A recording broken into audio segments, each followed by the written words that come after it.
That's a good sign. Okay, we're going to get rolling here. Welcome, everyone, to another Dolby Atmos 2024 seminar. Tonight, we're featuring Women in Atmos with Grammy-nominated artists Natalia Schlesinger and Carolyn Malachi. I'm your host, Marc A Gallo, along with Chip Powell, AES Chair of Philadelphia. Dolby Atmos 2024 features recording artists, producers, engineers, and industry experts who are deeply immersed in Dolby Atmos. Through these seminars and with your participation, we hope to elevate the craft of immersive productions. Now, before we get started, I want to thank our sponsor, the Audio Engineering Society, created by the industry for the industry. Visit aes.org to become a member today. Also, Kali Audio, offering affordable immersive speaker systems at kaliaudio.com. Tonight, I'm proud to introduce our special guest, Grammy-nominated artist Carolyn Malachi. Carolyn is a professor at Howard University's Cathy Hughes School of Communications in Washington, D.C. In her presentation, she'll share the immersive mixing techniques used in the reimagining of Dr. Maya Angelou's 1956 album, Miss Calypso. Hello, Carolyn. Hi, Mark. How are you? I'm doing well. Hello, everybody. So you ready to roll? Ready to roll. Let's see. Let's share some background info here. All right. So just for context, and thank you everybody for being here. I'm Carolyn Malachi. So my sound design work focuses on headphone-supported spatial podcasts, music, and film.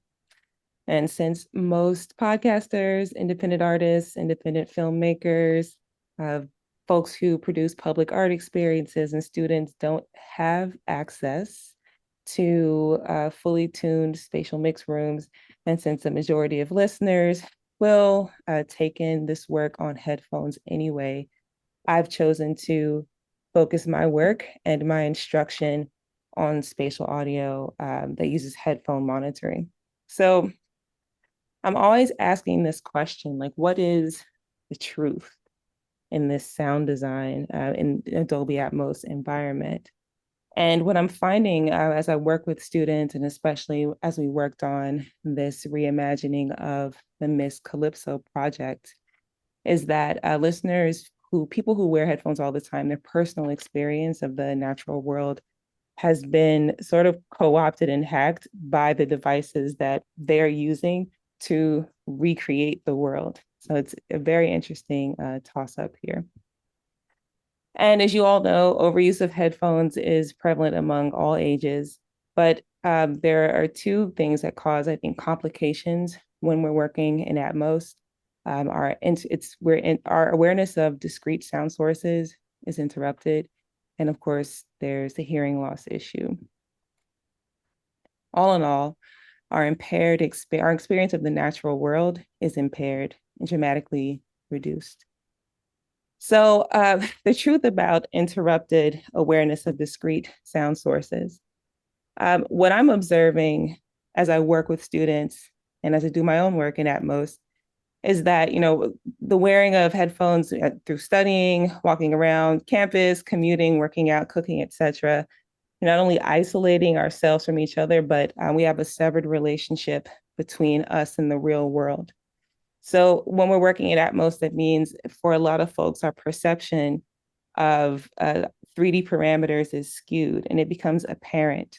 And what I'm seeing is objects being placed quite broadly and just because it looks right and maybe feels right, but not because there's any truth in the sense of how they're supposed to sound.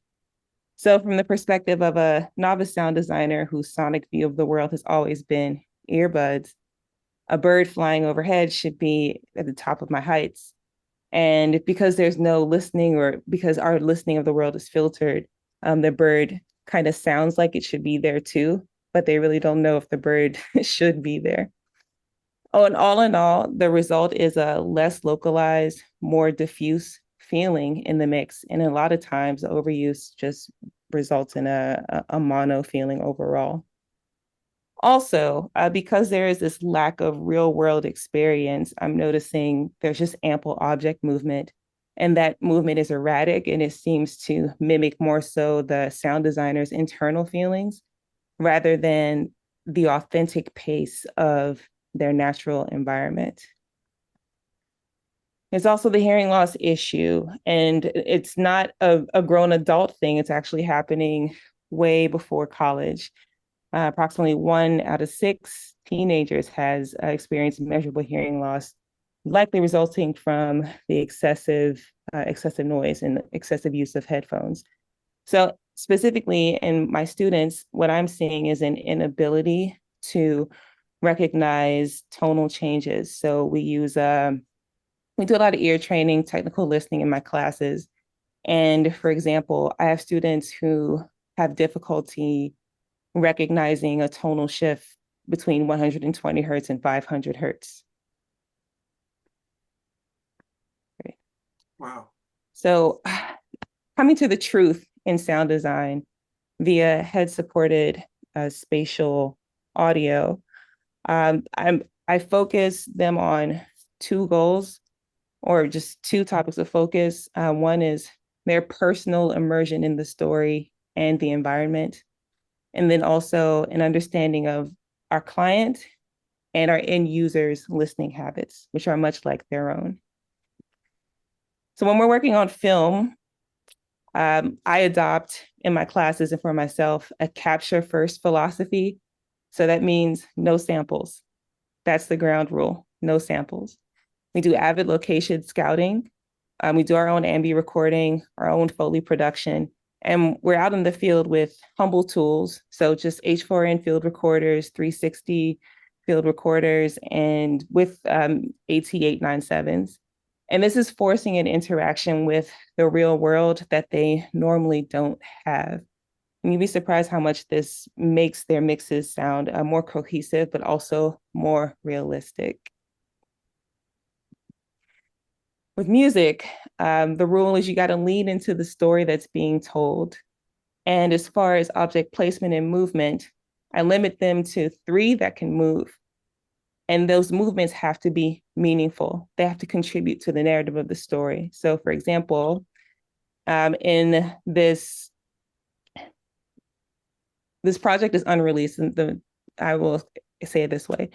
There's a project that remixes of songs from an album from 1956. It's called Miss Calypso, and it was done by Dr. Maya Angelou. This album is being reimagined for a museum experience that goes live right around Juneteenth at the Birmingham Civil Rights Museum. So people who visit the museum will be able to see Dr. Angelou's artwork from her personal collection. But then as they travel around the exhibits, they will be able to hear these remixes. And one of the songs, and all of the listening will be done in headphones. And one of the songs is called Stone Cold Dead. The narrative is kind of like, I don't know if you all have seen a very old movie, Nuff, I believe. J-Lo, it was like J-Lo starred in it. By the end of the song, Maya Angelou she's the conqueror, she's the victor, and her assailant is lying stone cold dead in the market.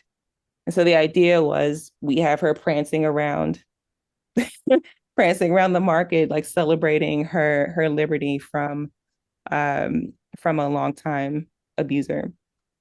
But in order to do that in a way that makes sense, that actually replicates the market, we go to the market, we identify the parameters of an aisle, and we work within that rather than just, having this object run around in a circle. That's not realistic. So as a result of focusing on these things, we're able to leverage Atmos and the personal devices that have historically hacked aural awareness to develop compelling productions and sound design. Thank you. Stop sharing. Carolyn, so are you using head tracking for the headphones? So as they move in the space, it changes their relationship to the sound? We're getting there. Oh, okay. We're Okay. getting there. Yeah. Another thing I want to bring up, is this the same album? You know, I really loved your version of Run Joe. Was Run Yeah. Joe on Miss Calypso? Yes. Run Joe was on Miss Calypso, but the production was different. There's new production. Yeah. He's already, yeah. Yeah, I Mhm. got that. And I had a couple comments about it because I loved your rendition of it. I absolutely did. And in particular, I really dug what you did with the police sirens. Yeah. uh, on that mix. Mhm. It just seemed like it was like kind of surrounding, but kind of behind you. So it was very cool. Yeah, Um, the idea is just, Joe's in the lyrics, she's saying run Joe, like essentially she's suggesting that he needs to continue running so they don't catch him, but they're constantly getting closer and closer to him. So there's this push and pull, and they eventually catch him. yeah, I got that. In fact, I Yeah. watched, that video was great too, but I also went on YouTube to see the original video. And Mm. I just wanted to make just a couple comments on it because it was really compelling what you did, in relation to the original. And there was a couple of things that I just wanted to ask you on that. And that is this, is in that original performance, there's two times I think it happened, maybe once, but I think it's two times it happened where the band goes into halftime Mhm. of the tempo of the song, and she's going, Joey, Joey, Joey. It's like you almost felt like it's her brother in Mm. essence, and there was just like a whole foreboding thing because it's the cops are chasing him and may very well kill him, and Mm. so on. So my question for you, the version that you were involved with Mhm. didn't include that. Was that, you wanted to go with a completely different vibe? Um, can you share some light on that? Was it a conscious decision, or if you can let me in on that process, that would be. Sure. Absolutely. So I did the immersive mixes for the project, and that's what you heard. The producer who reimagined that song is K.R. Moore, and I think he's based out of Toronto. Okay. I also, because he was working with us at Howard University, we're based in DC. Go-go music is very much part of the musical lexicon here. Hmm. And if you, I mean, you're in Philly. If you've ever heard of go-go or been to a go-go, it's just nonstop. It's upbeat. It's a Yeah, party. then It's that's a, what I got. It was a certain genre. yeah. So Yeah, the got it. halftime feel is probably contrary Got to it. where you would want to go with a Yeah. reimagining that's consistent with the DC music aesthetic. And I guess what I would say in regard to that, it would be interesting to because I love the production. I really do. I Yeah. loved what you did, but it would be interesting to hear another version and fit that segment in and go into halftime. Oh yeah. I just think that would be interesting, an exploration. It might not work, but you know, you never know until you try, right? Exactly. Exactly. Natalia, did you have any questions for Carolyn? Carolyn, first of all, super interesting. That's amazing, everything that you're doing and all the part it has to do with your students and the hearing perception with headphones and everything. Like that's super cool. I wonder if these mixes that your students or that you are doing, are you mixing them in headphones or do you get to go to the studio? And like, what's that comparison, between the sound in the studio Oh, versus the headphones? yeah, that's a great question. So I try to take them to studios so they can get the full experience, just the reality of working at of teaching students to do this work at a university and making sure they spend time in it is that they're primarily working in headphones. That's what they have access to Uh-huh. at the moment. Amazing. Maybe I'll Yeah. get a huge grant and we'll build a studio. Of course, that's amazing. I mean, and the result at the end when the project is done and you get to listen to it on headphones, like is it, like because I find that sometimes the translation when you go to headphones or to different pairs of headphones, it's a little bit different sometimes. So how has been your experience with that? It is. It's a gamble. I think it just takes so much longer to arrive at a finished product because the translation is so different. But I mean, we're willing to take the time to get it right rather than, to rush it and get it out the door. Yep. Of course. Awesome. You know, in our previous seminar with Richard Whitaker, we kind of touched on the importance of personalizing, what is it, the HRTF? Am I getting that right? You know, so for each individual to get a good sense of the space and the EQ and so on, it's very critical, you know, to do that step. I mean, there's other applications out there. Some of you people heard like Sound ID reference, you know, some people use them, but I think the Dolby application is really a, you know, a must if you're going to predominantly do it on headphones. Absolutely. Personally, for me, I gotta have an immersive system. I gotta hear it on a 7.1.4 or 9.1.6, whatever, you know, to reference it, you know, just to kind of going, okay, it sounds pretty good, pretty accurate on the headphones, but let me hear it. And inevitably, I make changes. Yeah, always, always. But Inevitably. here's also Yeah. the beautiful thing about Atmos. Atmos is it's accessible, and there's very little reason to wait to start practicing this. This is an art form. It is an art and a science. And the fact that one can start out with just headphones to try and do this work, I think it's really powerful. So maybe today students are just working with, a couple of, basic Sony headphones. Maybe tomorrow they'll be able to use head tracking. Maybe the next day they'll be able to actually do work in the studio. But from where I sit and the work that I do is about removing barriers to access. And the primary barrier to doing work like this is the perception that I don't have enough or that I can't do this because there's something in my way, and there's literally nothing in our way. Well, you know, it's part of the motivation, Yeah. you know, with us doing these seminars is really in essence to try to democratize it, you know, make it, you don't have to have like this, you know, multi-million-dollar, you know, facility with a 9.1.6 and, you know, Pro Tools and a 56 channel SSL console and stuff like that, is to really be able to look, you can do this right on your computer and get started with a set of headphones and start kind of making this happen.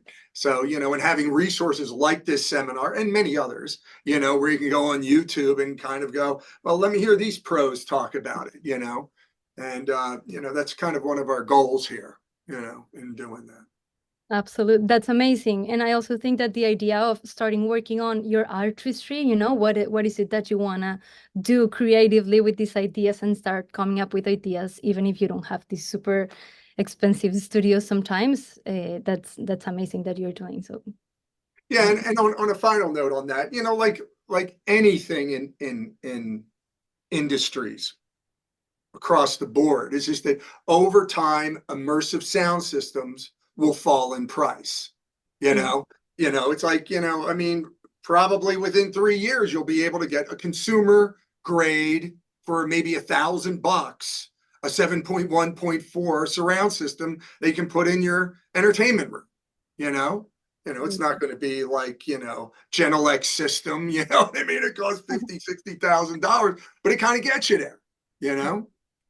You know, and so, and it can, like, I use, again, this is, you know, commonly known, but a lot of times what I use for my stereo mixes is my car. I have an SUV. It has a great sound system, you know, and I just go out there and I listen, I check my mixes there. So, you know, it's, like everything, the price ultimately falls with technology and so on. So anything else, Natalia, you want to ask, Carolyn? No, I think what All you're right. doing and the whole concept behind and the way that you're approaching these mixes and this is really inspiring. So I think it's really cool what you're doing. Can't wait to hear it. Yeah, and great job on Run Joe. Great job. I love it.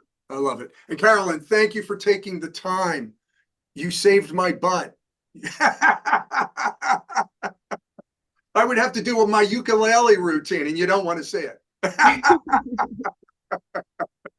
So anyway, take care. We're going to move on here with Natalia here.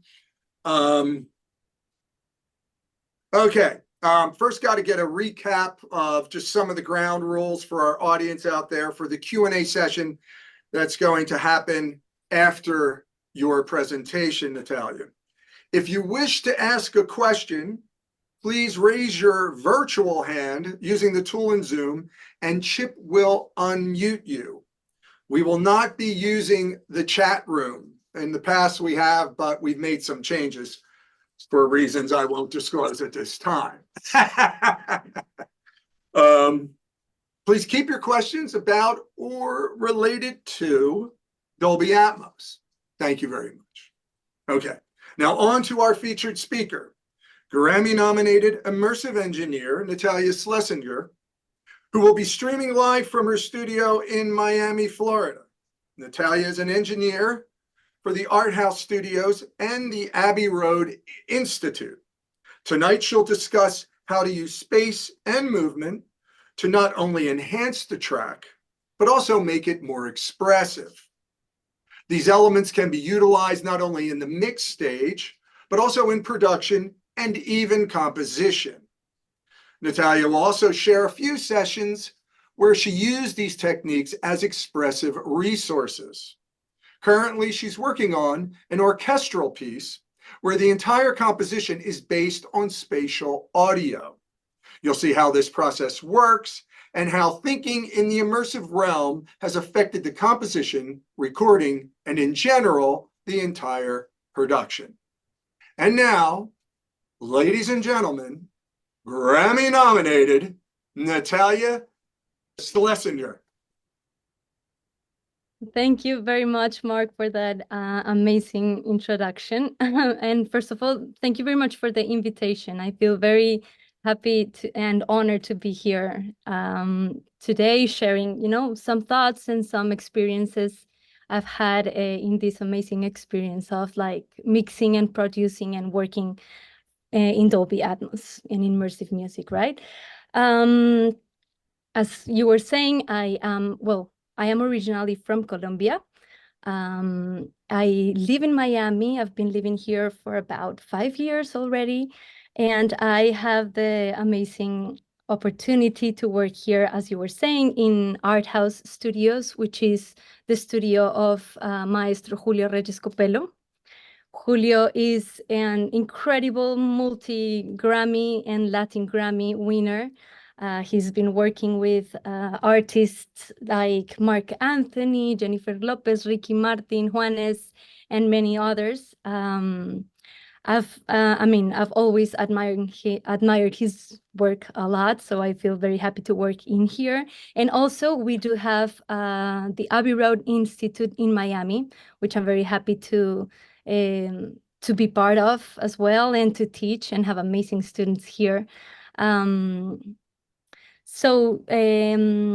Today I just wanted to share with you some thoughts on what things that we've been working on, things that we like to do, and especially what you were mentioning, which is a composition by Maestro Julio that we've been working on and that we've been paying attention into the immersive world from the beginning. So I think first of all, I wanted to share with you that many of the mixes that we do here, we do them, I don't do them myself all the time. I work a lot with Robin Rumors, which is the director of the Abbey Road Institute here, an amazing engineer and one of my big friends. So, and also with Daniel, who is another engineer that works here in Art House and in Abbey Road Institute. So we have a good, workflow. I think we've gotten to a point where we set up the sessions and get to, find the space and the expressiveness that I want to talk about a little bit of the music that we want to do. We do have a template that we use, but that is all the time changing, with new things that we want to do. And maybe sometimes we don't end up using everything that is on the template, but we do have a template that we use and where we set up our sessions. And at the end, we end up all together, working and finding a good sound for the mixes that we're doing in Atmos. And many of the mixes that we do, as I think many people are doing, are songs that originally are imagined or produced or composed for stereo, right? And then we wanna, reimagine that or mix these stereo songs in Atmos. I find that many times, to be a challenge. And the big question there is like, what is it that I want to do with this stereo mix? Because I don't want to, go too far from the stereo. I want to respect, the original intent, the original idea of the production. But anytime that I'm working in Atmos, I do want to add something extra. Yeah, I you want want to to, exploit the 3D yeah, space. That's what you want to do. absolutely. Yeah. Yeah. I mean, we have so many resources, so many things we can do, so much space that I feel that when you go into Atmos, I really want to add something and add something to that intent, to that, I mean, to whatever the song wants to say. If it's an expressive song, I want to make it more expressive. If it's a fun song, I want to make it even more fun. If it's, of course, it depends on the genre and a lot of things and all the elements that we have, but that is always, I think, our philosophy when mixing in Atmos, and it is, I want to add something extra and make use of the technology and of the space that we have, right? Yeah, no, I totally share that feeling. And just on that note, we've had discussions in the past with Michael Romanowski and, Ryan Olyate, like, how do you treat these mixes? Because some people get the stereo mix and they just make a hyper stereo mix, so to speak, in Atmos, where, I kind of consider them as completely two separate productions. One's 2D and one's 3D. So why not, when you're in 3D, use 3D instead of making it this hyper stereo version of the 2D? I just think you're limiting yourself. But enough of my No, no, I am 100%. I agree 100% with what you're saying, because then I think that the point of doing something in Atmos is that, adding something extra, right? Um, I remember, I think everybody has heard this and has been inspired by this song, but I remember, and I think that was the first song I actually heard on the studio in Atmos, and it was Rocket Man by, yeah, sure. yeah, the Elton John mix. And I think that was an extraordinary job. I think it was Greg Penny that did the mix. Mm-hmm. And I think it was extraordinary because he was being so, like respectful and true of the original song that we've heard so many times in stereo. Mm-hmm. But he managed, to make it super expressive with those background vocals in the back and those little movements of the guitar here on the top. So I felt very inspired by that mix, and I think I kind of go back to that feeling of, this is very Rocket Man, but it's definitely giving me something extra and something that makes me, feel the song closer. Mm. I think, I mean, some examples of things we've done, for example, for these, one of the songs we mixed was, it's called, um, it's a song that we made for David Bisbal, which is a Spanish artist. Amazing. He sings so beautiful. His voice is amazing. And this was like an arrangement that Maestro Julio did for this song. He did a beautiful arrangement of for string orchestra and piano. And I remember that the strings had this like very unique movement that we call like waves, because they were doing like a dynamic that went up and went down. So it went to forte and it went to piano during the same chord. And it was the beginning of the song, and it was like super expressive, super expressive. And at the beginning we were very skeptical of moving things around too much on the studio, but we ended up playing with these waves on the strings, moving them from the back to the front as they were doing the same dynamics. So it was, we felt it was like a little bit risky at the beginning, but when we did that, we were adding to that expression, to that expressiveness that the strings already had from the arrangement. Like that was the idea that the music wanted to transmit. You wanted to like, go up and down, and we were like helping that same emotion with the movement. And we ended up keeping it because it felt, like really true to what the song was doing, and the Now, arrangement. a quick question there on that piece. Was that piece originally mixed in stereo and then you went into Atmos, or did it start with an Atmos mix? Well, actually, it started in the stereo. Okay, I did also the stereo mix. So the cool gotcha. thing about that is that I had the multi-track. I had everything from Yeah, which is beautiful. Yeah. right. It makes the whole difference for me, because you can, sometimes go back on things like some EQs that you did that sometimes you do to make it fit on the stereo Yeah, and yeah. everything. And I also had the mono, the solos for the strings were in mono, instead of stereo, that sometimes when I receive stems, things I like already by default on stereo. And I Mhm. really like when I have mono tracks, because Yeah. it's much easier to play around with them and to make And them pinpoint and and pinpoint. pinpoint. Yeah, Exactly. The yeah, position is like, so much precise when it's in mono. yeah. Um, so I think you can play around a lot when you have the multi-track. I really enjoy, even if it's not a mix that we've done. I really like when we receive stems, but the more stems or possibilities you get, the more you can play. When you receive 5 Yeah. stems, it's a little hard to get to really do something very creative. But I guess we try to find ways to, anyways, try to add something Mhm. uh, to the Atmos mix instead of only the stereo. Yeah. Oh, Um, cool. yeah, it was. Yeah, I think we enjoyed mixing that one a lot. Then, as I was telling you, there was some some melodic lines in the cellos at the end, and since we had the mono tracks, it was really easy to also give them some little movement in the back, so you can hear they go around, like doing a Cool. counterpoint with the vocal. Um, the main thing I think when doing movement is I don't want it to be too distracting.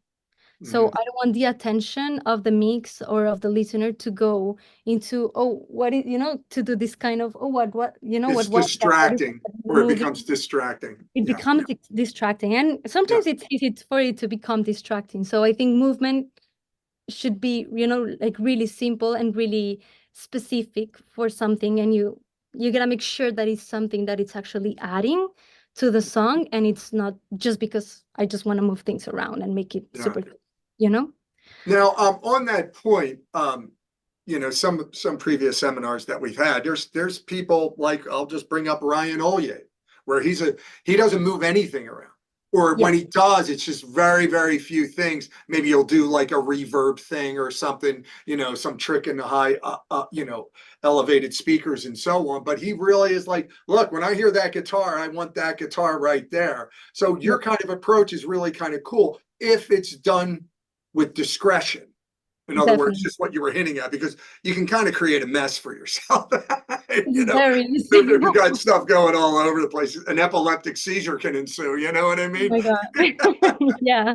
And then you'll go just into a very DC kind of experience, and it's like, what's happening in here? Yeah, for sure. No, I think it's gotta be done with, and sometimes I would do movements and then come the next day and be like, you know what? I'm Yeah. doing a lot less, and I'll just keep one thing or even none. Like it depends. I really like what Carolyn was saying earlier with her students, that she limits them to doing only 2 or 3, I think she said, things that are moving, and that they have to be, adding to the story. Because I totally agree with that. Like that's what I think movement should feel like.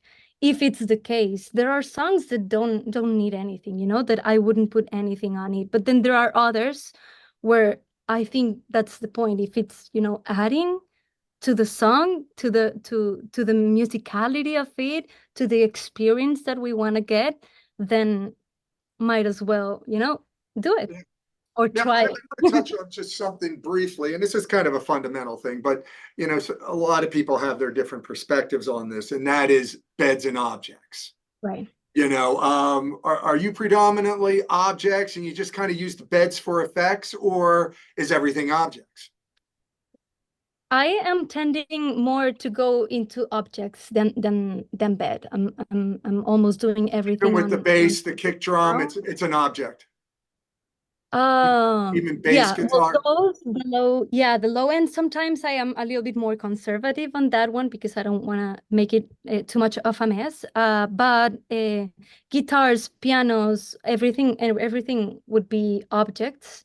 I do have some reverbs and delays that are a surround, so 7.1 or something. That those would be the things that are predominantly on the bed. But yeah, I think everything would be an object unless for some reason we just want to keep it as an And since we're on this point, LFE, are you a fan of it, or does it depend on the song? I mean, some people, why have an LFE unless you have a bomb going off in the downtown? But other people, they're like, yeah, they like to drive that LFE. So where do you stand on that? I really like the LFE. I think it gives in the studio when you're in the studio, it gives that extra punch that you wanna feel. Particularly with Latin music, yeah, it's powerful. Yeah. Yeah. Well, in Latin music, you wanna have that that low end being like. Yeah, exactly. No, I get it. No, I get it.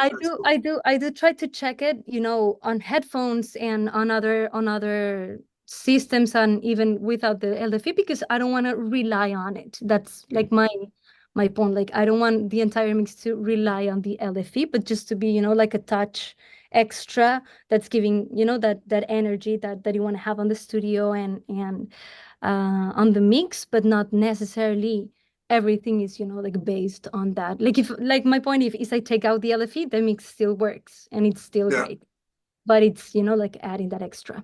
But for instance, that orchestral piece which you're going to touch on or already touched on, you're dealing with an orchestra, you're going to use the LFE. The orchestra is not going to the LFE. No, the thing is that on the piece, well, I would think the conductor would be like, it would be blasphemous to do that.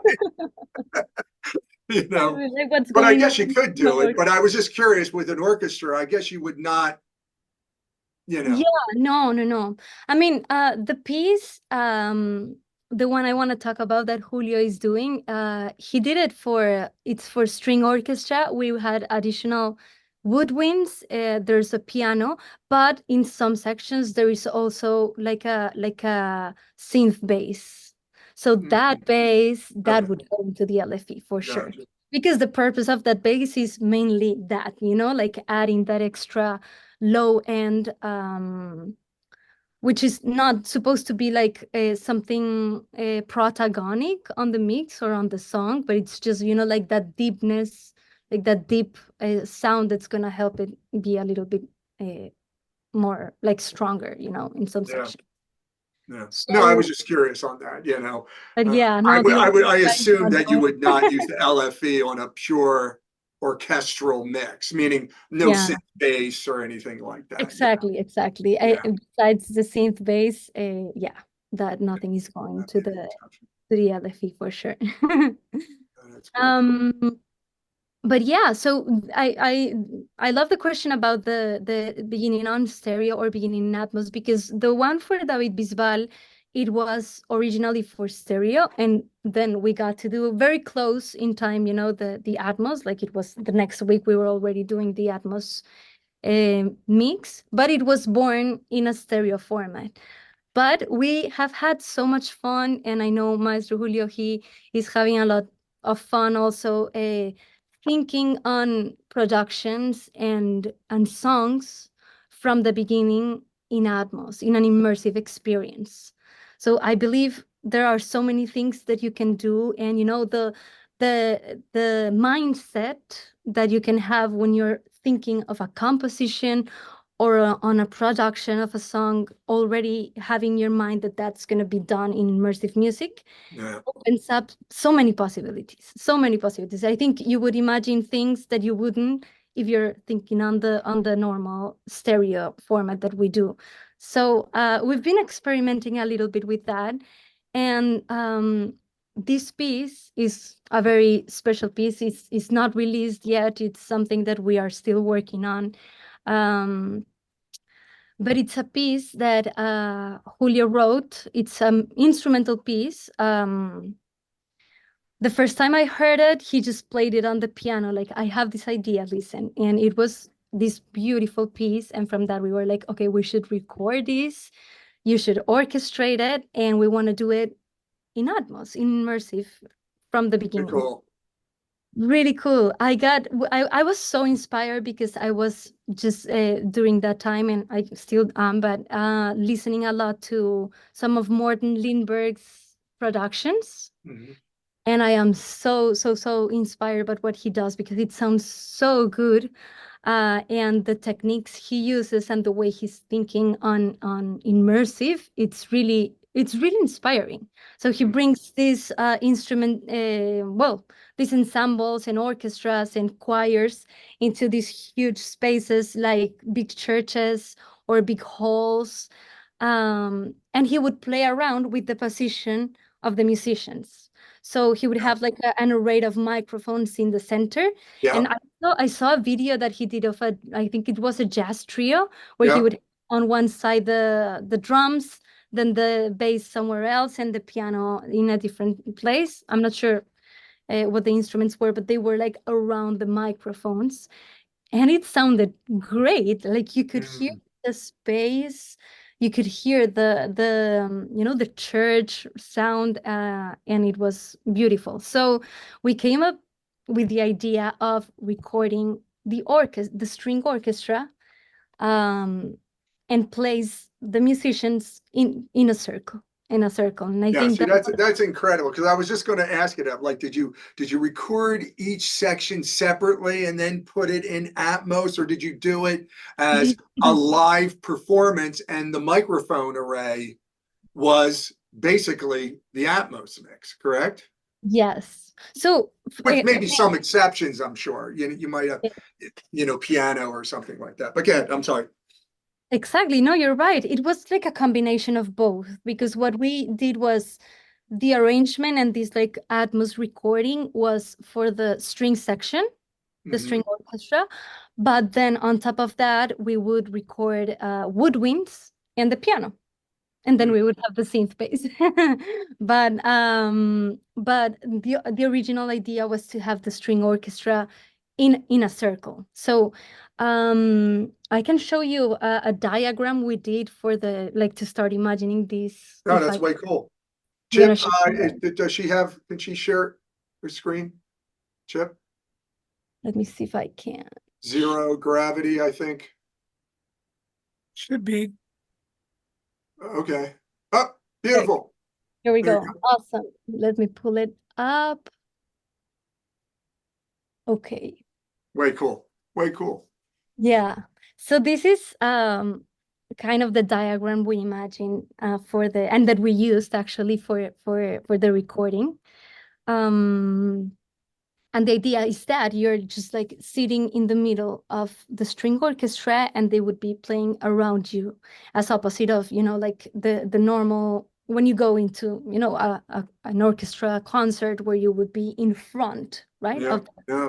Of the orchestra. It's like trying to think a little bit different, the position. But I think the most interesting thing that happened was that when we had this diagram, Julio was still working on the orchestration of the piece. And he saw these, and I remember he had the music was a lot of 16th notes, so fast 16th notes, taka taka taka taka taka, and it seemed like maybe it would be like a lot all the time, having everybody playing 16 notes.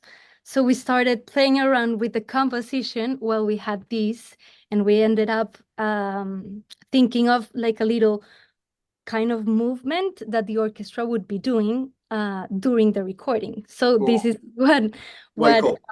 what we're doing. For example, the violins one, when the violins one are playing 16th notes, Hmm. the violins two, which are opposite, would be playing quarter notes. Oh yeah, love it. And the cello and the viola would be playing eighth notes, right? So that Right. would go on for a bar. I think it's 1 bar or 2 bars. They would be like using those rhythmic figures. And the next bar, it would rotate. So the cello would be playing quarter notes, the viola would be playing 16th notes, and the violins would be playing eighth notes, and then it would keep rotating. So it's I this love it. like the sense, of a kind of clock feeling where you would be hearing the quarter notes moving around, and then everything is like working together while the piece is going on. Yeah, that's great. Now I have a question for you, and I apologize if I'm throwing you off here. Yeah. Your microphone array. Yes. And I'm assuming those little dots in the middle is where the mics, and the blues, I assume, are the height mics. Yes. They're pointing up at the ceiling. You're And that, absolutely right. yep, and the black one in the middle there, I assume that's the center speaker. Yes. Okay, all right. And then you Amazing. got your left and right, your mids, and then you got your two rears. So that is a 7.1, no, 7.4. There is no one, correct? Exactly. There's no one. It would be a 7.1, Okay. yeah, or 7.0.4. I don't know if that would be like Because I want to share this one thing with you, Natalia. Sure. October up in New York, they have, the annual AES thing. And Yes. there was this clinic, and the guy was from, because this is what it reminds me of. He was from Norway. And it was really cool. Like he would get these orchestras and go to these cathedrals, Uh-huh. and doing no different, very similar to what you've done, Yeah. where he would lay up the microphones array, and then he would move the sections around, and then have them record a section, and he would listen to it, and then he'd move them around to kind of get the right balance and so on. And that's what he did. He just would Absolutely. actually, commission orchestras and go to these different cathedrals and record it, kind of very similar to what you're doing, and physically move the sections around to get the right balance and so on, because every cathedral is different. Absolutely. Mark, we might be talking about the same The same guy, guy? Lindbergh, because he's from Norway. All right, there you go. And I cannot, and this is absolutely inspired on those techniques that he uses. Yeah, he had a whole rig This thing. is all It his credit. Yeah, it was all rigged, and I remember him saying that the mics were all omnidirectional. Yeah, yeah. So what he does is he calls this technique like the 2L cube, if I'm not wrong, because it's a cube what he's doing, and basically the idea is, they're all omnidirectional microphones, and they are like representing each of the speakers that you would have in Atmos. So, for instance, the 4 blue dots that I have there in the center would be one going directly into the directly into the right hide speaker, and same for the others. The one on the center would go straight into the center, and it would give, that huge representation of. So it would be as you use them as beds. Yes. So for these, I am using the bed. You're using the beds. Right. Yes, absolutely. Cool. Uh-huh. Totally cool. It was super cool. We got to record these in Angel Studios in London.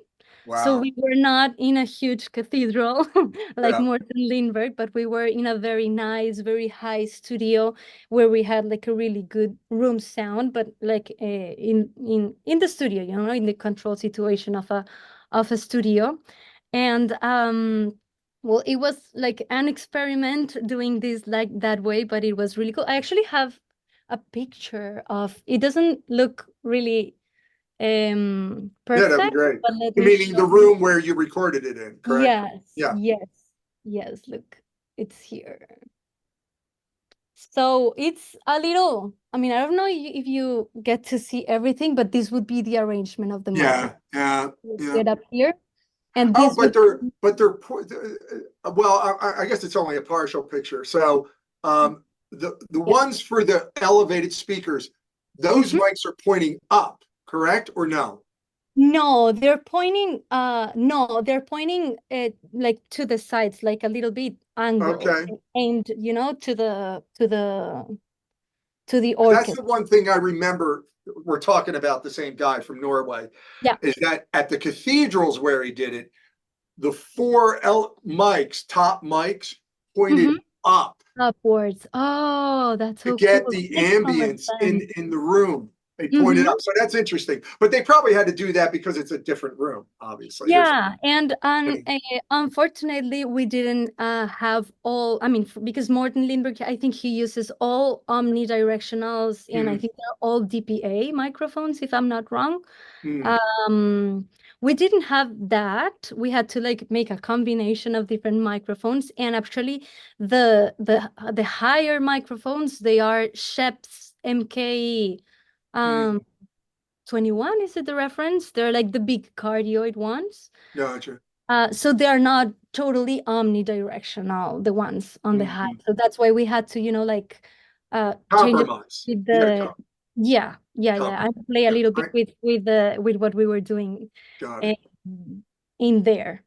So Got we it. ended up, yeah, doing it like that. It was really fun. Oh, Um, it's awesome. That's awesome. That's totally cool. and I think from the result, the one of the coolest things is that the space is so beautiful, you know, like you Mhm. feel it's huge, you feel it's big, the high end is really nice, and I have things already in different places, and I haven't even started, you know, like placing things on objects or moving things around, and I already have the whole space full of, you know, like the sound of the orchestra, and with some kind of movement, you know, even Mhm. if I'm not doing any automation. It's just a movement that was done by by that little change Composition we by did the on the composition. composition. Yeah. No, it's great. Question for you. I see, correct me if I'm wrong, a pipe organ in the back. Was that Yeah. involved as well? They have this huge pipe organ, which is Yeah. amazing. They do have it. We I'm didn't thinking Phantom use of it, the but Opera type of thing going on here, you know. yeah, this is a beautiful studio, and the people in there, I gotta say, they were amazing. They were super nice, and it all sounded so nice. Like I love London. If Yeah, sure. It's way anybody cool. from London here, it was really beautiful being there and recording. And also But the orchestra, the musicians, they were so amazing. They were from the London Symphony Orchestra, and we just gave them the music, and the first take, it was like amazing. So it was a really nice experience for sure. so a couple follow-up questions for you. Regarding that pipe organ, was it Mhm. part of the piece or no? No, Okay. All right. unfortunately, no. It's just part of the studio. I wish we would have used it, but not on this Got it. piece. That's fine. That's fine. I was just curious. And my second question for you, did you drive the musicians nuts by asking them to move 2 inches over here, a foot over there, and so on? I mean, it sounds like a Monty Python routine, yeah, pretty much. Yeah. You know, did that Yeah, happen? Was there like you had to move them around a lot to get it to work?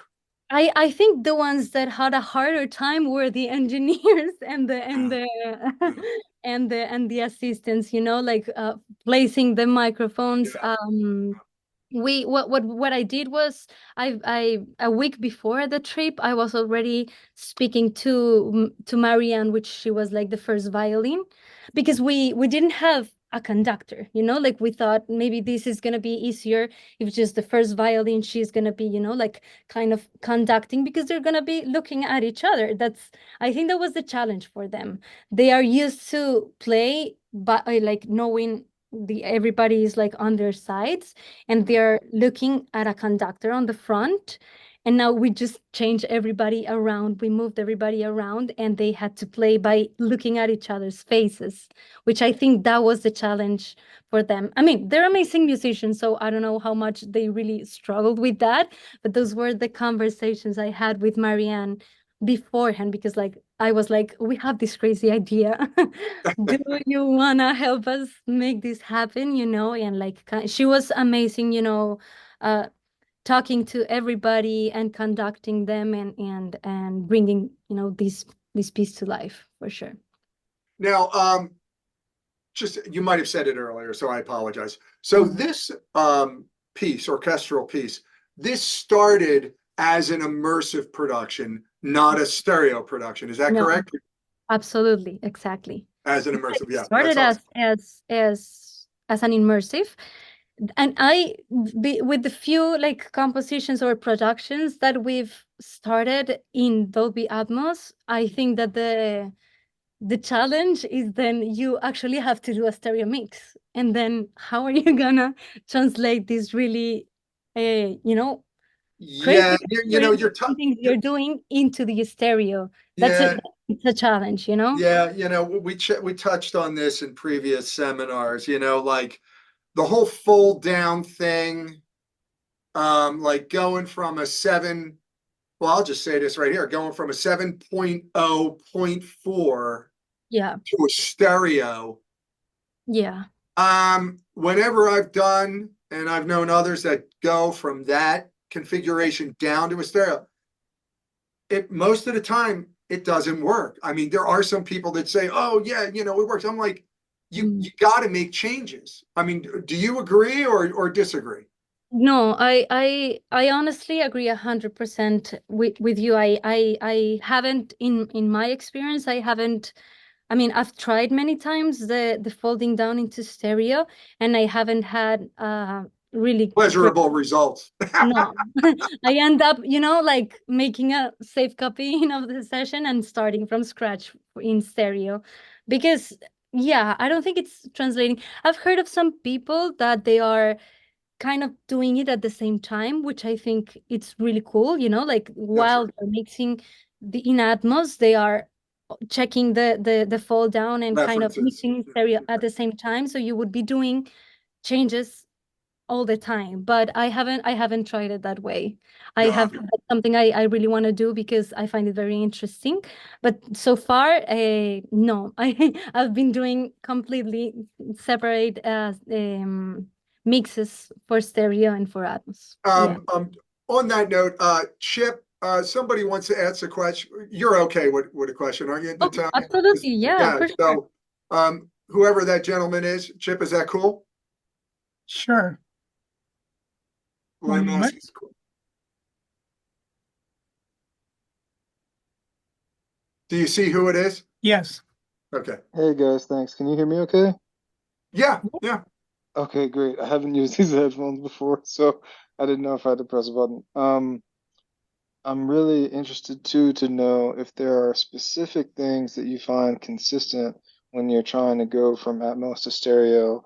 And if it's okay if you don't remember, but if you do, what are the difficulties that prevent you from really appreciating the stereo version of the Atmos mix? Do you mean the fold down of that you do from the Atmos? Oh, I think we lost him. Thank you for the question. I mean, yes, that's what I meant. Yes, on the like the challenges. I muted myself so I could hear you, and then you had to let me back in. Sure. Yeah. Well, I think more than the difficulties is that the result of the fall down, I don't find it really that it's really like the final result that I want to have from a stereo version. So that's why I think that the treatment that you have to do for a stereo mix is completely different from the one I'm doing for an Atmos mix. Like stereo mix, sometimes I end up using buses for many things, spacing things differently. Like for instance, in this piece, I'm relying a lot on the back, because I have all the cello is in the back, you know? And so when that, you know, moves forward into my stereo, I don't have like a spatial you know, field that I am actually using like in a smart way for the stereo. It's like it's just everything, it's over there suddenly, and it's not really defined. So for instance, what I'm doing for the stereo is like reorganizing those elements in a way where I would do it like in a more conservative way for a normal stereo mix There's a where fundamental you know, the difference just vibe. between the Atmos and the stereo kind of setup where if you're in Atmos, you're making some changes in the entire three-dimensional space that just don't feel right in the stereo space and don't translate right. So when you try to do the fold down, because it's just a different setup, it's not a degradation of audio or anything like that. It's just that it just doesn't, it's just not how you would do it. And so you can, yeah, okay, cool, thank you. Yeah, Thanks absolutely. for your question. Thank you. Mhm. Yeah, and on that point, I just want to just touch on something about the whole fold down thing. Is that look, you know, when you're in a 360 space, 3D space versus a 2D space, you know, your EQs, your compression are different. You know, it's like you know, you can if you're in, you know, Atmos, you can, you know, put a guitar here and make it sound fuller because there's the space for it to be fuller. You put that same guitar, you try to fold it down with three other guitars down into a 2D space. You got to EQ them together, you know, make them fit, make them work. So it's a completely different animal. Yeah, I've known some people that say, hey, there's a method to it to make it work, but that just seems like a lot of compromise to me, in my opinion. Right. You know, that's my opinion. Yeah, yeah, absolutely.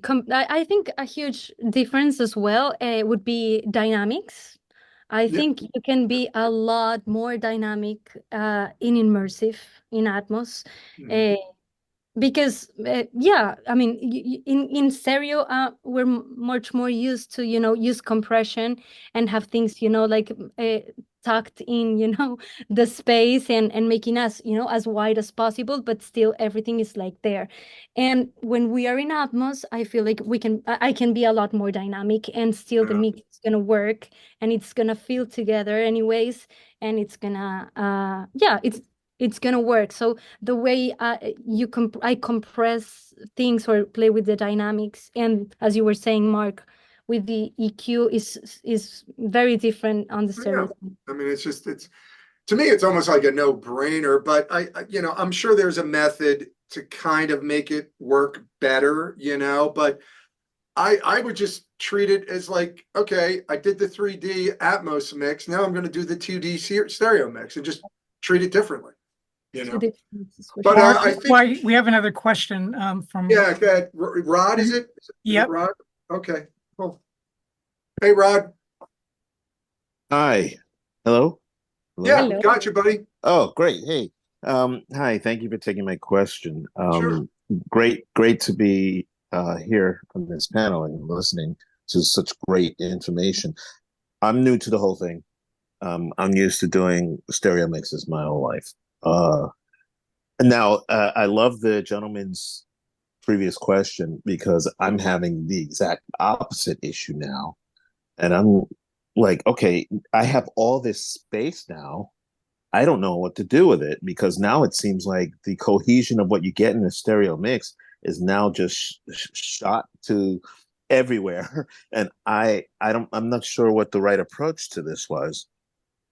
And I at last year's AES conference here in New York, I asked the panel that were doing the Dolby demonstration in the Genelec room if there was some guidance or concept behind going from stereo mixing to suddenly working in Atmos. And the response I got was not exactly what I was expecting. It was more of, okay, there is no guideline.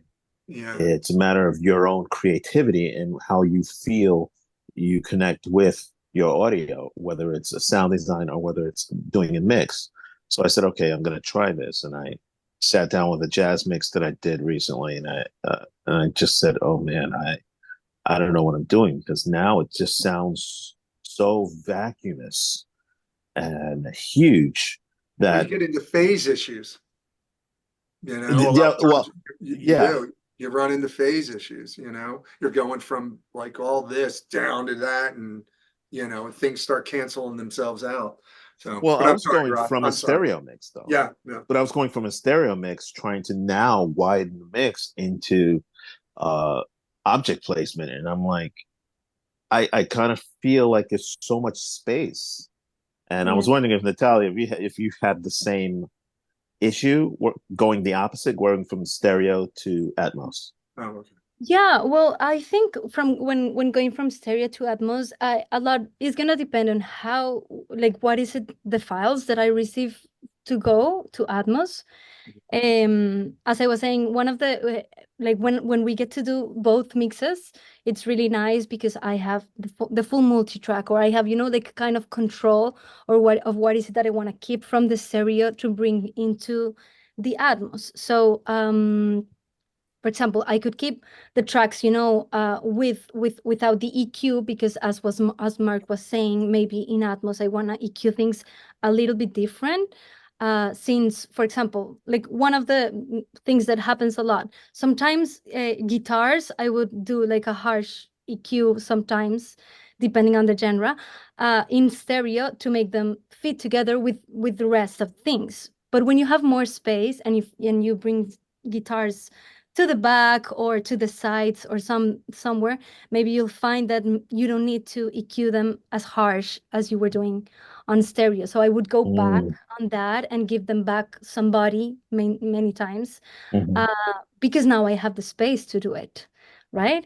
Also, same thing as we were talking with dynamics. Sometimes you don't need to compress things too much, and one of the really big challenges is that sometimes in stereo, when there's mixes that they're relying a lot on a master bus, that is a challenge, because that master bus, you're not going to be able to have it exactly like that in the Atmos. So Yeah. if there's a lot, if you're sending everything to a bus and it has like a compression and limiting and a lot of EQing, then you're gonna find, I find it hard, to bring it into Atmos and trying to match the sound or the feel, because you don't have that bus, right? Since because of the setup and the setup of the bed and the objects, especially when And we use a lot of objects.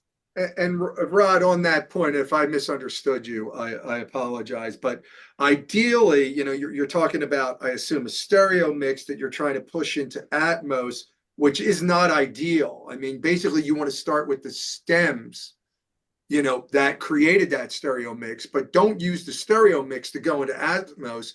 Use the stems to recreate that stereo mix in Atmos. You have better control. So if I misinterpreted you there, I apologize, but I felt that that was maybe what you were suggesting. But he's raising his hand again. Chip, is he still unmuted? asking him to unmute. Go ahead, Rod. okay, sorry. Thank you. Thank you. I appreciate that. That's fine. I actually did try. So because I did the original mix on this record, I figured, okay, let me try and work with stems. Mhm. And I did the stems, and then I said, let me try to get a little more separation, and I worked with the multi-track. Mhm. And I liked where I was going. I just, maybe it's just me sonically, I'm used to hearing sound coming from one direction, as in front of me, as opposed to all around and above. And Yeah, it yeah, was a very different experience. So and again, it was my first time doing that in this space. So I think maybe I just have to get used to the concept. And I love what Natalia was saying about how even just compression alone, not compression, EQing alone could have a big impact on the quality of the sound, simply because, yeah, when we're when we're mixing in stereo, we're trying to get that guitar to pop out. So we bump up, a high mid EQ, but you don't have to when it's separated and sent to the right side. It's going to be separated already without having to be identified as being separate from everything else. So maybe that's the approach I have to look at. And I guess it's just going to take time. My question to AES last year was, would there be some guidance that we could foresee in the future with this kind of information? But they, obviously did not have any. It's all so new that we have to rely on each other, I guess. Yeah, and it also ultimately just falls on your ears. You just got to listen. Right. Does it work, or is something off? And then you reference your stereo mix and stuff like that, which, again, as we were mentioning earlier, Rod, I'm the type of person where I treat the same song differently in stereo as I do in Atmos. Completely separate animals. Same song, but right. I just could complete them. And that's the way you got to approach it. Like, forget the stereo reference when you're in Atmos. I'm just going to redo this piece completely, and then EQ it and compress it accordingly, and whatever else you want to do. And really, I just think trying to get this 7.1.4 and crunch it down into a 2.0, like, yeah, I'm sure there's a method to make it work, but God, I just treat them differently. That's really what I got to say. But listen, I apologize, Rod. We got to move on, because I know that, Natalia, correct me if I'm wrong, there's another thing you wanted to talk about that you had. Oh, well, yeah, maybe. And thank you, Rod, for the question. Rod, thank you, buddy. I think that's one of the things that we are all asking ourselves over and over when moving back between stereo and Atmos. And at least myself, I'm trying to figure it out as we're moving forward. But yeah, I just wanted to continue telling you a little bit more about the piece, because one of the things that I think was very interesting too is when we already had this recording with the orchestra and the super spaced movement, with the composition and everything, there were other elements. So what we decided to do is the woodwinds, which were, solo woodwinds, like there were like 5 or 6 solo woodwinds, if I'm not wrong. So there was a flute, there was clarinet, and it was not only, we also had like a French horn. Those we decided to record in mono in the studio in a control situation. So I think it was like, an interesting combination of having what you were saying, Mark, like this acoustic space and recording everything spaced, versus we also have very, very close mic'd instruments that we are playing around with the placement very specific. So in this bed of natural and more acoustic sound that already has some kind of movement, we're placing very detailed and very, like defined the other instruments that are mainly the woodwinds. So I feel like it's a combination that is working really nicely. And again, going back, I think it's being able to do it in Atmos gives us the space, to play around with all these instruments, and being able to listen in detail to everything. That maybe when we go to stereo, that's what I'm telling you, it's a challenge, because now we have to reimagine all these instruments and all this space that we have in the Atmos now in the stereo. So I feel that's the challenge, but I feel the concept of the piece and even the composition and everything was affected by the idea that we were thinking in immersive from the beginning, from the idea of just doing a composition. And I found it was really interesting and very cool to just think of new ideas just because you have a new technology and you can imagine new things. Yeah, no, absolutely. And on that note, I'll just an example of like a stereo mix versus an Atmos mix is that, a common, mixing technique is ducking. You know, you got a lead guitar coming out and there's all these metal guitars going on around it. And, you know, in that 2K, 3K area, you want the other guitars to drop a little bit to get the lead guitar to cut. Well, that's less of a necessity when you're doing that same production in Atmos. You know, so there's certain techniques that you use in stereo that you don't use as much in a 3D mix. So there are this type of things that you run into. Let me see where we are in time. Yeah, let's is there anything else you wanted to go into on your presentation, Natalia? Is there anything else you wanted to touch? Can we open it up to questions here? Yes, would be happy Okay. to. People, you know, if there's any questions, Bill, I see Bill there, Chip. Got him. Hi, thanks so much for this information for your presentation. I was wondering if you talked a little bit about, you know, working with some stereo mixes and going immersive in that direction. I was wondering if you had any experience with when you didn't have stems, something like Audio Shake AI, you know, using something like that, which actually can create stems. I don't know if you've experimented with that. Do you mean like receiving just a stereo file and using AI to separate it? Yeah, I just learned of that at another Dolby Atmos event locally here in Chicago. It seemed pretty interesting. I was just wondering if anyone. Right. I have no Yeah. experience on that. No, Okay. I don't. Yeah, No, I but she might. personally She might. haven't. No, me personally, I haven't had that experience either. I I I mean, I try to always have at least stems. I can just say that I have received sometimes few stems, which is not the stereo file. And I personally, I haven't played around with separating things with AI. But for example, there's sometimes you receive just, I don't know, 4 stems, 5 stems, which tend to be, you know, few stems, depending on the amount of instrumentation and everything. But for example, all the guitars in just one stem, which and then you hear, and there's like an arpeggiated guitar, there's like a power chords guitar, and there's like many guitars in that same stem. Yeah.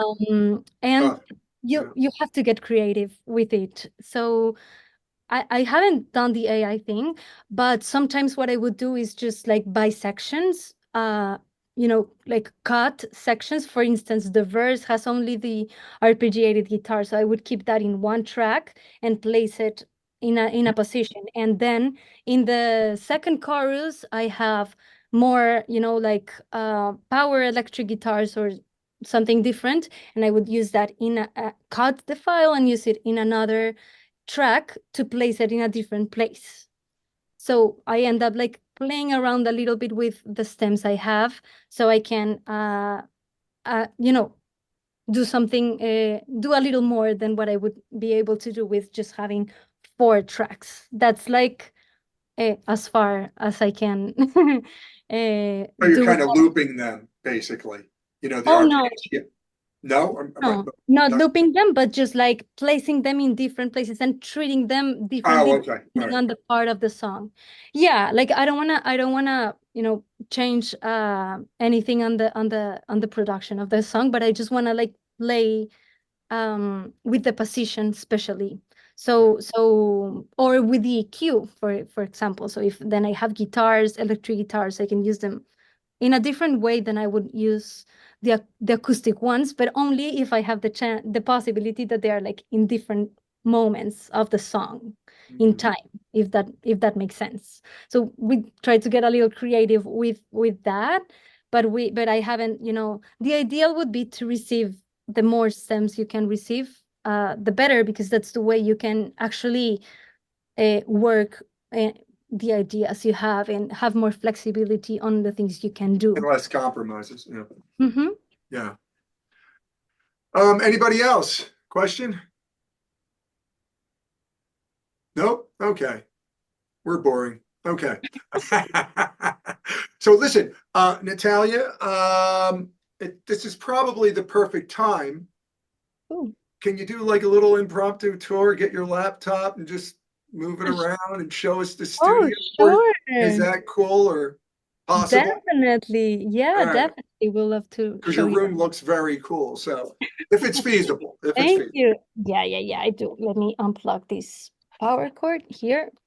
And Okay. Chip, Chip, give her the full screen here when she does it, if that's possible. You can get rid of me. Yeah, Just one moment. yep.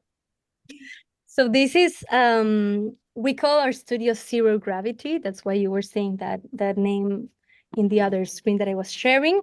It's actually located in the same building as the Abbey Road Institute. So it's also really cool that we get our students to learn and actually do their mixes here. And well, yeah, it's really fun. So if I can show you, first of all, I'll show you the door, which has, let me show you. Let's see if the light. So it has a little Yep, message. we're fine. Got it. It says, Zero Gravity, once you experience immersive audio, then coming back to stereo is like visiting the past. That's our door. Well, that pisses off all the stereo people, obviously. And then, yeah, let me show you. I'll get off the way. This would be the space. This is our. What's the monitoring system? We're using PMCs. We PMCs? had, yeah, What's the configuration? we have a 9.1.4. Okay, got it. So you would see we have the big ones here. Those would be for the left, center, and right. I believe they're the 2/8. Is that the reference? 2/8. And then we have the other ones like around. I don't know if I'm doing this correctly, guys. No, it's okay. I mean, I got it, and they're the sides, and then you got your rears. Yes, so here And we then you have got your ears, overhead. and we have these acoustic panels that were like custom made. Yeah. And Did you have Dolby come to your place to tune your room?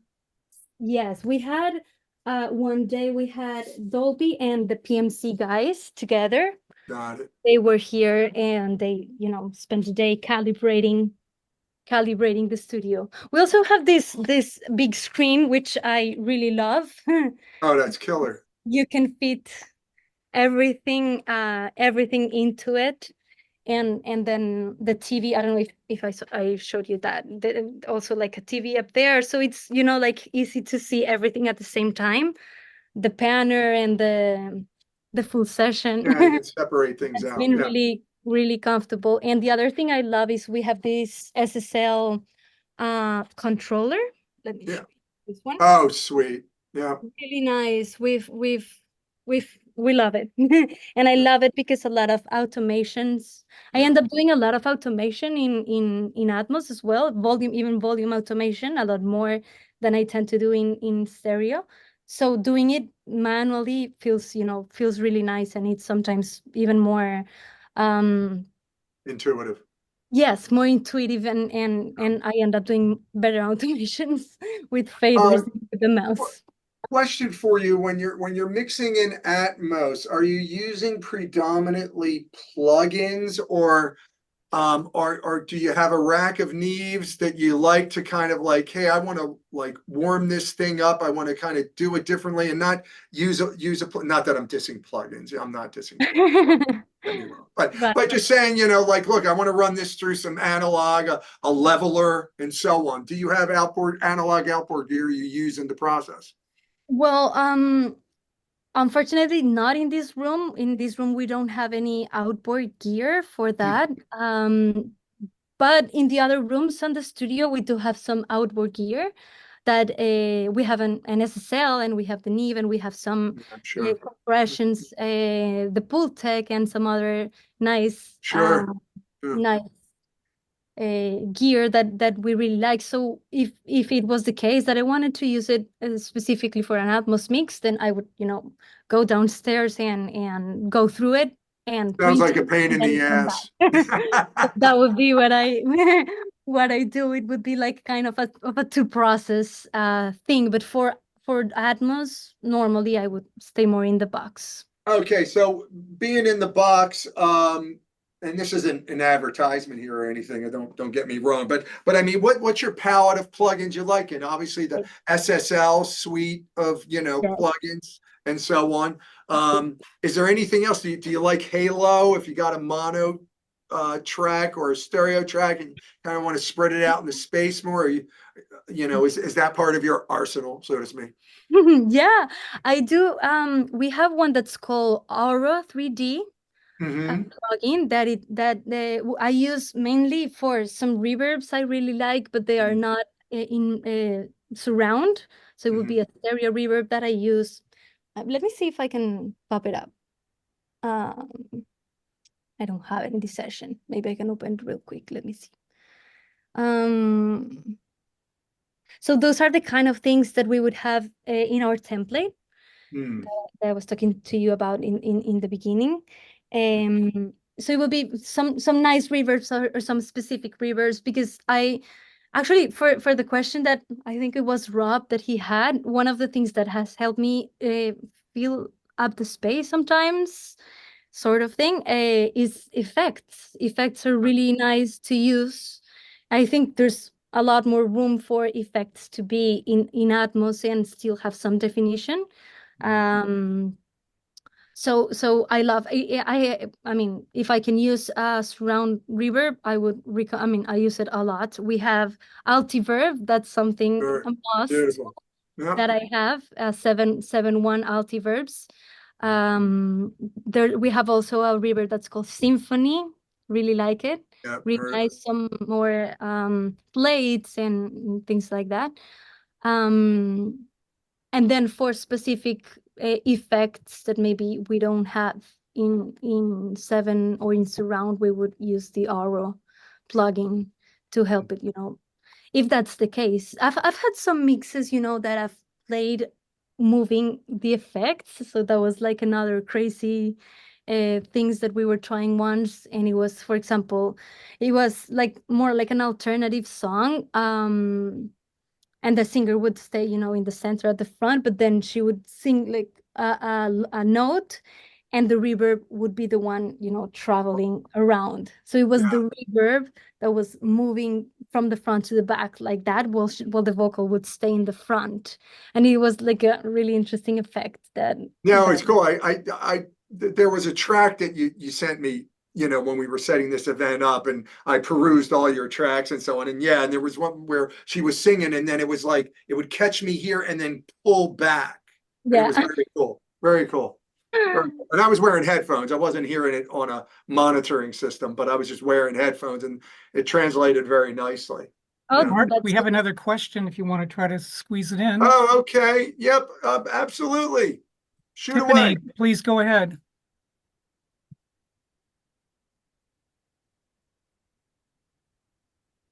The suspense is killing me. Asking her to unmute.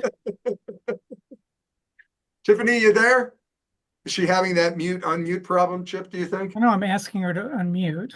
I don't know if I can do it. Let's see.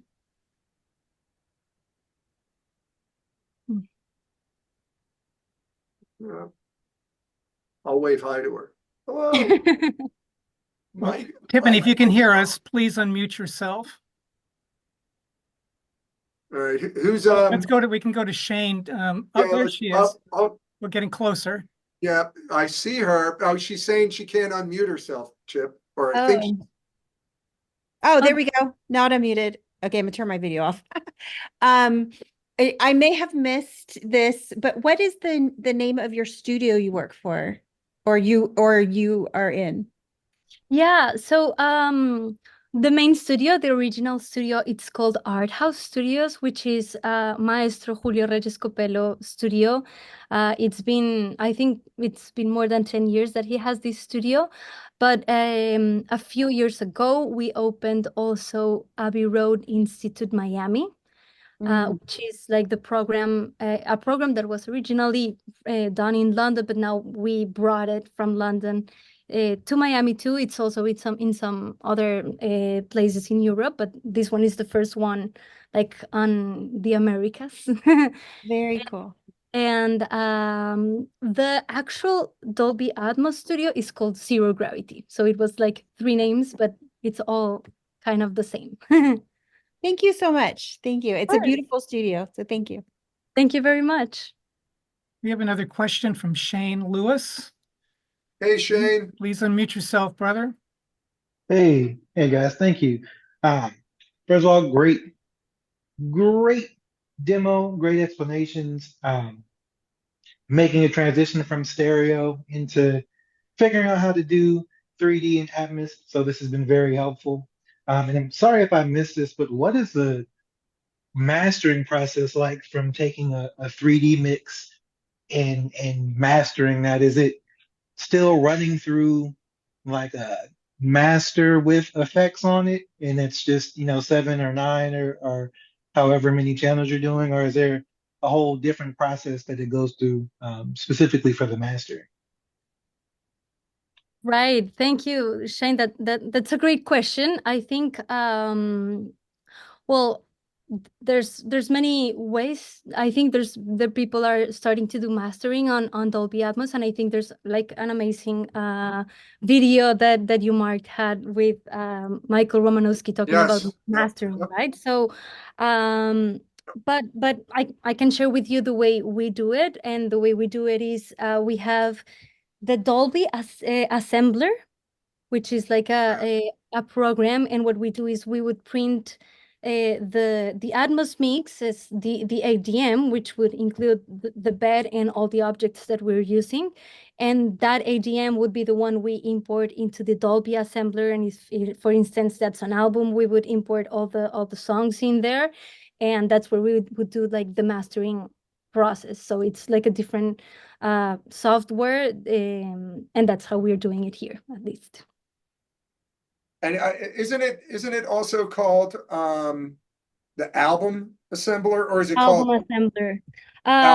Yeah, but it's by Dolby, and it's part of the suite when you get I forget which one. You probably the know render and the yeah, exactly. It's part of the suite and everything. Yeah, but you can master. What she's saying, Shane, is that you can master using the album assembler.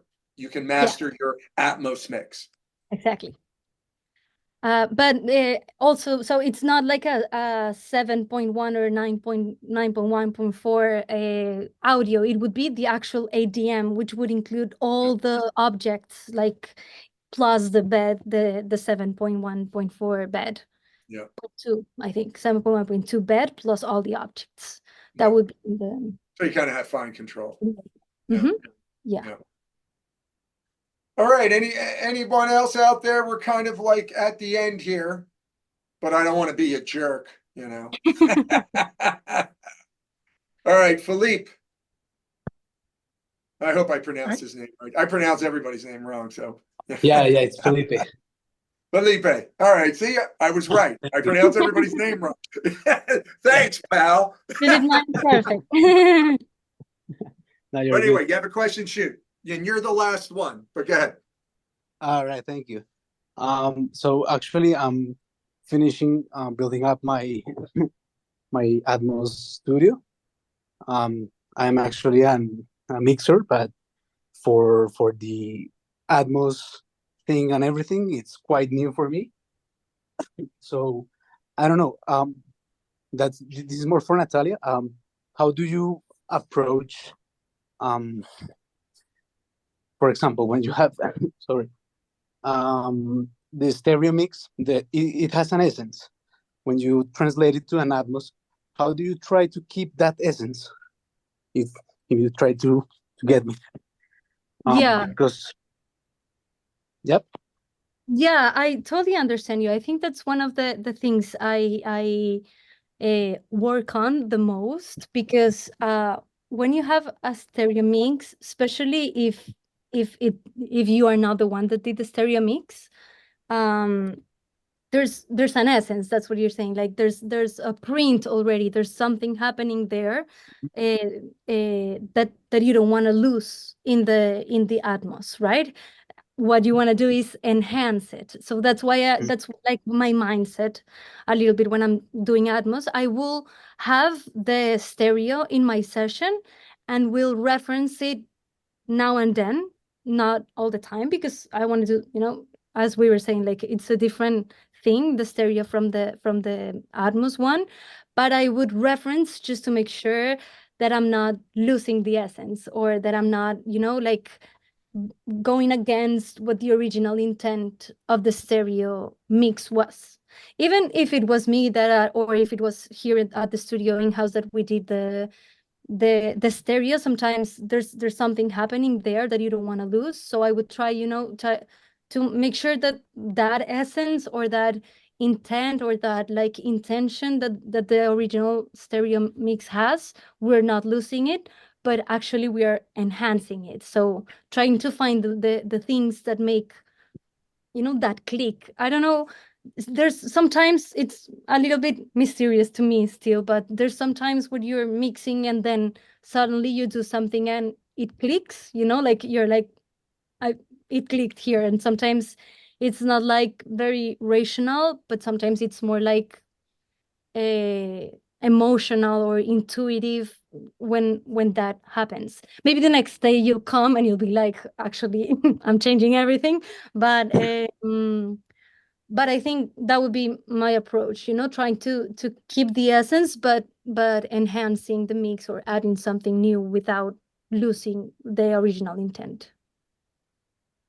I don't know if I answered your question. Yeah, yeah, amazing. Yeah, what I've seen so far is that, I mean, it's less is more, and you need to do some subtle changes that, I mean, the public or the audience is not going to be looking backwards like, oh, what guitar was panned here, what object. It has to be like very subtle. That's what I've learned from now. But yeah, I think that's the approach, because I mean, I don't know, how do you understand the essence? I mean, if it is in the spatiality, or is in the texture, or I don't know, how would you, I mean, catch it up in the first look to the mix? I don't know. Well, it would depend a lot on the song and a lot on the genre, I think. So, for instance, if it was a salsa song, well, I would pay a lot of attention on the percussion and the bass and, you know, the pianos that are como bringing together the groove, right? But for example, in the one I was talking about at the beginning, which was David Bisbal song, which was an orchestra and a piano, that was the instrumentation. Well, the strings had a lot to do with the emotion. So I would go into the element that can be one, or can be, you know, like the combination of them, but would try to identify what is the element that's bringing things together and that's giving this specific piece something special, which is going to be different for each song, because otherwise all the songs would be the same, and that wouldn't be as fun as just like having each song have their identity and find it out and try to keep it and enhance it. So I think, yeah, for the David Bisbal was definitely the strings. For this piece that I'm telling you about, that we're working on with Maestro Julio, it's also about the orchestra and the space, and yeah, so each song would have like a different element that I try to identify and to keep the essence and enhance it. Amazing. Thank you very much, and congratulations. Thank you for your question. All right, people. So we're going to wrap up here. Awesome. Natalia, you were incredible. This was really, really a great experience. I really enjoyed talking with you about the art. Carolyn was fantastic too. Thanks everybody for joining us in this ongoing mission of understanding and working with Dolby Atmos. So stay well. Natalia, again, thank you so much for your time. All right. Thank you very much. This was amazing. Thank you very much for having me. Have a good night. Take care, people. Chip, thank you, buddy. Thank you, brother. Of course. Bye-bye now. See you next time. Bye-bye. Bye-bye.